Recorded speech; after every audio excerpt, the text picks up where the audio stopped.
Vladimir Putin did not have much to celebrate on his victory day. Against the backdrop of his disastrous and failing invasion of Ukraine, Russia commemorated the defeat of Nazi Germany with a military parade in Moscow's Red Square. Analysts had feared Vladimir Putin would use the holiday to announce some new major escalation, like a mass mobilization of troops or a formal declaration of war. That did not happen.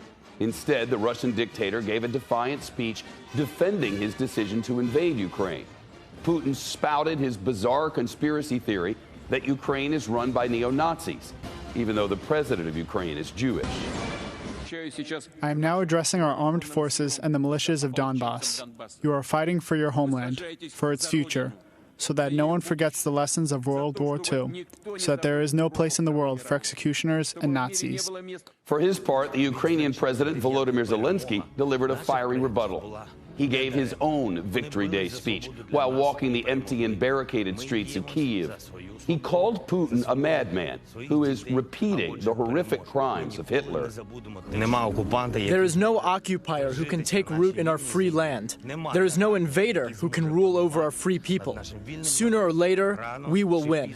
And very soon, there will be 2 victory days in Ukraine, and someone will not have even one left.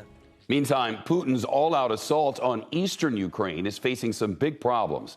A senior Pentagon official says the U.S. has seen anecdotal evidence that some mid-grade Russian officers are refusing to obey orders in the Donbass region. The U.S. official also says the Ukrainians are pushing Russian forces farther and farther back from Kharkiv. That's Ukraine's second largest city, not far from the Russian border.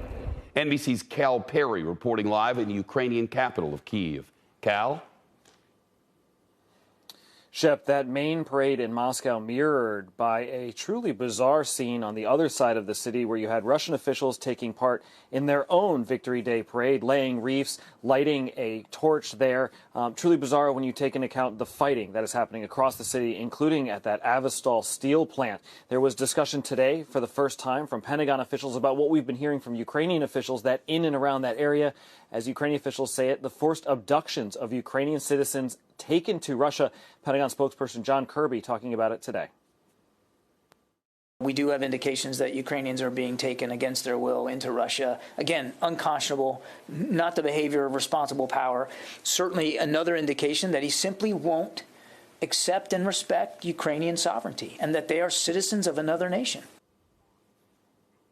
Shep, the eyes of the nation now also on a school in the Luhansk area. This is a place that was hit on Saturday by what we think was a Russian airstrike. The villagers taking shelter in this school, at least 60 people had taken shelter in the school, according to officials. President Zelensky said the dead could number up to 60.